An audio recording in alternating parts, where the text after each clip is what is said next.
அதாவது வீட்டுக்குள்ள வரும்போது நம்ம பாரத்தை இறக்கி வைக்கிறதுக்கு ஒரு இடம் வேணும் இல்ல, அதுக்கு தகுந்த மாதிரியான ஒரு சூழல் இருக்கணும் இல்ல. கோச்சுக்காதீங்கம்மா அவர் திட்டுவான்னு எல்லா ஹஸ்பண்டையுமே திட்டுவாங்க.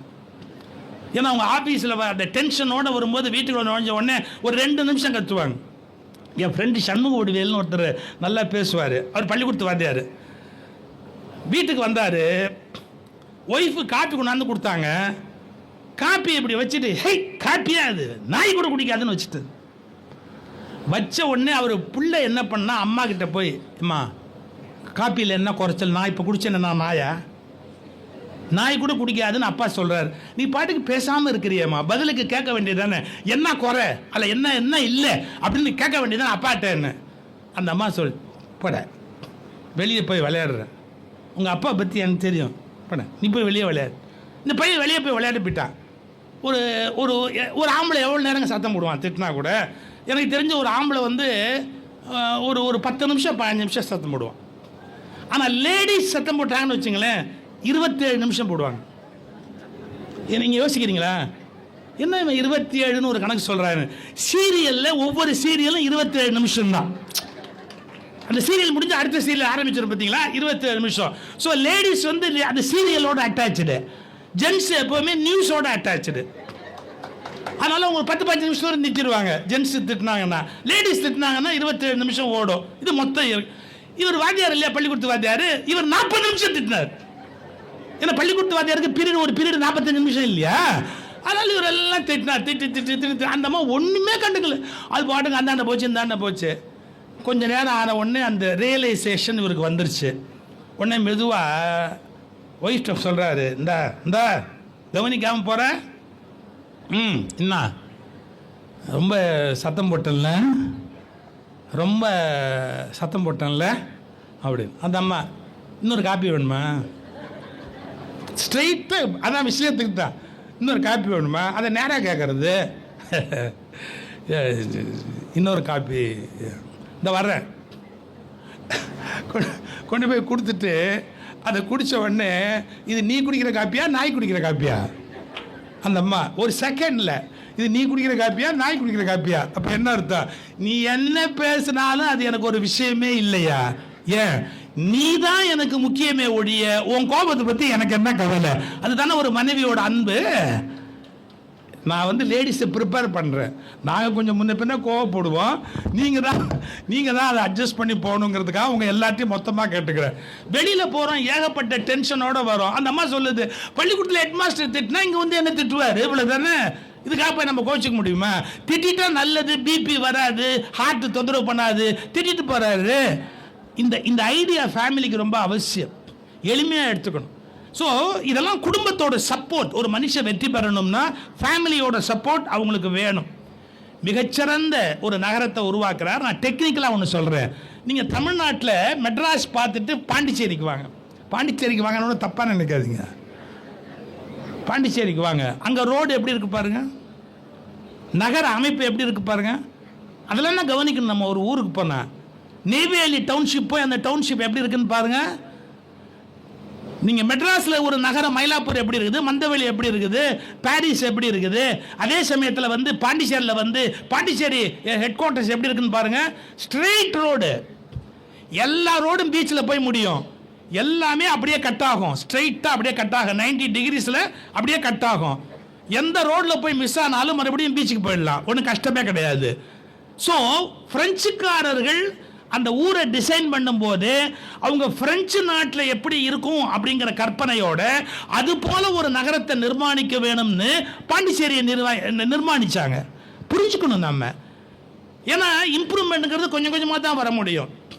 ஒரு வீடுங்கிறத நம்ம டெவலப் பண்ணுற மாதிரி நகரங்கிறத டெவலப் பண்ணும்போது எவ்வளோ பெரிய கஷ்டம் அது. அதில் எத்தனையோ புதுசாக ப்ராப்ளம் வரும். வசதிகள் புதுசாக தேவையாக இருக்குது. நேற்றைய மாதிரி இன்னைக்கு வாழ்க்கை இல்லை, அது வேறு மாதிரி மாறிக்கொண்டே இருக்கிறது. அதனால நிறைய வசதிகளை இம்ப்ரூவ் பண்ணி கொண்டு போகிறதுக்கு கொஞ்சம் கஷ்டம், கொஞ்சம் சிரமப்பட்டு தான் ஆகணும். அதில் என்ன ஒரு பெரிய ஆச்சரியம்னா, சிரமப்பட மாட்டேன்னு சொல்கிற நபர் அவர் இல்லை. சிரமத்துக்கு நான் இப்போ எப்படி உட்காந்து சால்வ் பண்ணலாம் அப்படின்னு யோசிக்கிற ஒரு பாசிட்டிவ் ஆட்டிடியூட் அவர்கிட்ட இருக்கிற ஒரு நல்ல குணம். இப்போ அப்படி எப்படி மீட் பண்ணலாம், வாட் நெக்ஸ்ட், அந்த ப்ராப்ளத்தை எப்படி அட்ரஸ் பண்ணலாம், அந்த மாதிரி யோசிக்கக்கூடிய ஒரு மனோநிலை.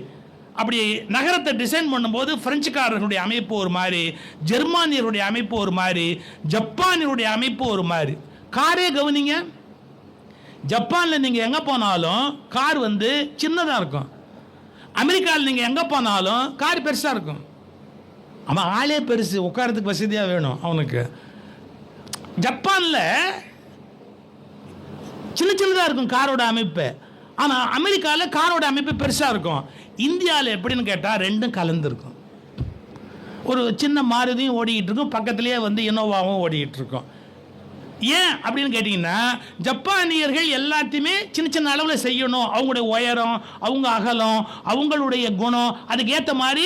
அது மட்டும் இல்லை, பூகம்பம் அடிக்கடி வரக்கூடிய நாடு, அதுக்கு ஏற்ற மாதிரி தான் வீடு கட்டுவாங்க. பட் அமெரிக்கா அப்படி இல்லை, அவருடைய அமைப்பு முறையே வேறு. அதனால ஒரு நகரத்தை அமைக்கிற போது ஒரு 100-110 விஷயத்தை உள்வாங்கி தான் அந்த காரியத்தை செய்யணும். முன்னெல்லாம் ஒயர் அப்படி மேலே போவோம், மழை பெஞ்சா என்ன ஆகும், உடனே எலக்ட்ரிசிட்டி கட் ஆகிடும். பூமிக்கு கீழே ஒயரை கொண்டு போயிட்டோன்னு வச்சுக்கோங்க, எலக்ட்ரிசிட்டி கட் ஆகுறது இல்லை. எவ்வளோ பெரிய அட்வான்ஸ்மெண்ட் இப்போ. ஸோ அந்த காலத்துக்கு ஏற்ற மாற்றங்களை செய்ய வேண்டிய ஒரு விழிப்பு அது அவசியமாக செய்யணும். இவைகளை எல்லாம் உள்ளடக்கி இதை செய்வதற்கு அவங்க தயாராக இருக்கிறாங்க. நான் நிறைவாக ஒரே ஒரு கருத்தை சொல்லி முடிக்கிறேன். நான் திருப்பி உங்களுக்கு வற்புறுத்துறது எல்லாருக்கும் பயன்படக்கூடிய விஷயத்தில் நான் சொல்ல விரும்புகிற விஷயம் இதுதான். வரும்போது ஒரு 2 மணி நேரத்தில் சைட் போட்டிருந்தாங்க. நான் கேட்டேன், இதெல்லாம் வந்து டெவலப் ஆதான்னு. முன்னாடிலாம் ஒன்றுமே இல்லைங்க வேலை, இப்போ நான் இங்கே டெவலப் பண்ண அவங்களுக்கு பிரமாதமாக சென்ட்டுக்கு இவ்வளோன்னு விலை போகுதுங்க அப்படின்னார். உடனே அவருக்கு ஒரு ஜோக் சொன்னேன். ஒரு ஹோட்டலில் ஒருத்தன் உட்காந்துருந்தான். சர்வர் வந்து என்ன வேணும் அப்படின்னு கேட்டான். பதிலே சொல்லலை. சொல்கிறேன். சில பேர் சாப்பாடு ஆர்டர் பண்ணுறதே அருள் வாக்கு மாதிரி பண்ணுவான். யோசித்து சொல்லுவாங்க. சொல்கிறேன் அப்படின்னா. சர்வர் பொறுமை இழந்து போய் கேட்டான், சொல்லி தொலையா என்ன வேணும், இது சொல். எதிர் சீட்டில் வந்து உட்காந்த ஒருத்தன் டக்குன்னு வந்த உடனே சொன்னான், கீ ரோஸ்ட் ஒன்று அப்படி. அந்த கீ ரோஸ்ட் நம்ம ஆர்டர் பண்ண உடனே இவன் சொன்னான், அந்த கல்லில் அடுத்தாப்பில் என் தோசை. அந்த கீ ரோஸ்ட்டை எடுத்த உடனே அந்த கல்லில் எனக்கு தோசை போட்டு கொண்டு வரணும். இவன் ஏன் காத்திருந்தான்னு தெரியுதா? செலவு கீ ரோஸ்ட்டுக்கு பில்லு கொடுக்க மாட்டாரான், ஆனால் அவன் கீழே இவன் ரோஸ்ட் வேகணுமா இல்லையா? இந்த இடம் டெவலப் ஆனால் முன்னாடி இருக்கிற இடமெல்லாம் இது கீ ரோஸ்ட்டில் போட்ட கல். ஆனால் அப்படி 80 அடிக்கு வழியெல்லாம் மாற்றி, இந்த புல்லை வெட்டணும், அந்த மரத்தை வெட்டணும், ரோடை இப்படி கொண்டாடணும், அப்படி கொண்டாடணும், எல்லா முயற்சியும் பண்ணி அவருடைய எண்ணம் பாருங்கள், தான் செய்கிற போதே எல்லாத்தையும் சேர்த்து கொண்டு போகணும் அப்படின்னு. நான் ஒரு வார்த்தையோடு முடிக்கிறேன்னு சொன்னேன். என்னுடைய நண்பர் ஒருத்தர் நடந்தது வாழ்க்கையில். அவங்க அப்பா சாதாரணமான ஒரு மிடில் கிளாஸ் ஃபேமிலி அவருடைய அப்பா. ஆனால் அவர் நல்ல படிப்பு படித்தார். அதனால தான் நான் எப்போவுமே சொல்கிறது, ஏழைகளும் நடுத்தர மக்களும் முன்னுக்கு வரணும்னா கல்வி ஒன்று தான் அவங்களுக்கு சரியான வழி, வேறு வழி கிடையாது. ஒரு ஏழை குடும்பத்திலையோ இல்லை சாதாரண பின்னாடி இருக்கிற குடும்பத்திலையோ பிறந்து ஒருத்தர் முன்னுக்கு வரணும்னா கல்வி மட்டும்தான் ஒருத்தனை மேலே தூக்கிட்டு போகிறதுக்கான சரியான இறகு. அவர் நல்லா படித்தார், அந்த ஊர்லேயே பிரமாதமாக படிப்பார். அவர் பெரிய படிப்பு. அவர் காலேஜுக்கு போகிறதுக்கு பாருங்களேன், பஸ் ஸ்டாண்டில் நிற்பார் இப்படி. அந்த ஊர்லேயே பெரிய பணக்காரருங்க. அவருடைய கார் அந்த காலத்தில் பிளிமோத் பெரிய கார் அந்த காலத்தில். அந்த பிளிமோத் கார் அப்படி கிராஸ் பண்ணி போகும்போது இவர் நினைப்பார், நம்ம பஸ்ஸுக்கு நிற்கிறோம், இந்த மாதிரி ஒரு காரில் என்னைக்கு போகிறோம், இந்த மாதிரி ஒரு காரில் போகணும், போனால் இந்த மாதிரி ஒரு காரில் போகணும் அப்படின்னு டெய்லி நினைப்பார். அப்புறமா அவர் இன்ஜினியரிங் தான் முடித்தார். இன்ஜினியரிங் முடித்து பெரிய போஸ்ட்டுக்கு போயிட்டார். அவர் வீட்டில் உட்காந்துருக்காரு. ஒரு நாள் ஆச்சரியம் சார், எவனுமே நம்ப முடியாது, இவர் வீட்டு வாசலில் அந்த பிளிமோத்து வந்து நின்றுது சார். இவர் வீட்டு வாசலில் வந்து பிளிமோத்து நின்றுது. அந்த ஊர்லேயே பெரிய பணக்காரரு. அவர் இறங்கி வராரு. இவங்க அப்பாலாம் பதறிட்டார், நம்ம வீட்டுக்கு இவர் ஏன் வராரு அப்படின்னு. எல்லாரும் ஓடி போய் வாங்க, என்ன சமாச்சாரம், உன் பையன் நல்லா படிச்சிருக்கானாமே, ஆமாம், நல்லா சம்பாதிக்கிறானாமே, ஆமாம், என் பொண்ணை கட்டிக்குவானா அப்படின்னார். அது அவனை தான் கேட்கணும். அவருக்கு பொண்ணு முக்கியம் இல்லை, காரு முக்கியம். அந்த மாதிரி ஒரு காரில் என்னைக்காவது போக மாட்டோமான்னு யோசிச்சவர் தானே அவர். அந்த காருக்கு சொந்தக்காரர் வந்து நிற்கிறாரு. இப்போ என் பொண்ணை கட்டிக்க அப்படின்னு கேட்குறாரு. மாட்டேன்னா சொல்லுவார், பைத்தியமா என்ன அவருக்கு? அவர் ஒரே சந்தோஷம். இது வெறும்னு கற்பனை இல்லைங்க, நடந்த கதை. எதுக்கு சொல்றேன்னு தெரிஞ்சுங்களா? தினம் அந்த கார் போகும்போது இது மாதிரி ஒரு கார்ல போகணும், இது மாதிரி ஒரு கார்ல போகணும்னு நினைச்சா அதே கார் மாப்பிள்ளை அழைப்புல அவரை ஏத்திக்கிட்டு போகுது. பாத்தீங்களா? அப்ப நம்முடைய எண்ணங்களுக்கு எவ்வளவு வலிமை இருக்கு பாத்தீங்களா? தொடர்ந்து நல்ல எண்ணங்களை நாம் ஏற்படுத்தி கொண்டே இருந்தால் நம்முடைய எண்ணங்கள் நிச்சயம் செயலாகும். அப்படி செயல்படுத்துவதற்கு பிரபஞ்சம் ஒத்துழைக்க தயாராக இருக்கிறது. அது இறையருளால் கண்டிப்பாக நிறைவேறும். அதனால வெறுமே நாம வந்தோம், நாம 10 காசு சம்பாரிச்சோம் அப்படின்னு நினைக்காம, ஏதோ ஒரு நிலத்தை அப்படி வித்தோம் 2 ரூபாய் காசு உள்ள வாங்கி போட்டோம் அப்படின்னு நினைக்காம, இது ஒரு பெரிய நகரமாகணும், காந்திபுரத்துக்கு நிகரா அதை விட மேலே ஒரு கொண்டாடப்படக்கூடிய இடமாகணும், கடைவீதி உண்டாகணும். இங்கே வாங்கின மக்கள் எல்லாருக்குமே அதனுடைய வேல்யூ பல மடங்கு ஆனதை அவங்க அனுபவிக்கணும் அப்படிங்கிற நல்ல எண்ணம் என்னுடைய நண்பர் கார்த்திகேயனிடத்தில் இருப்பதால் நல்ல எண்ணம் ஒருபோதும் தோற்று போனதாக வரலாறு இல்லை.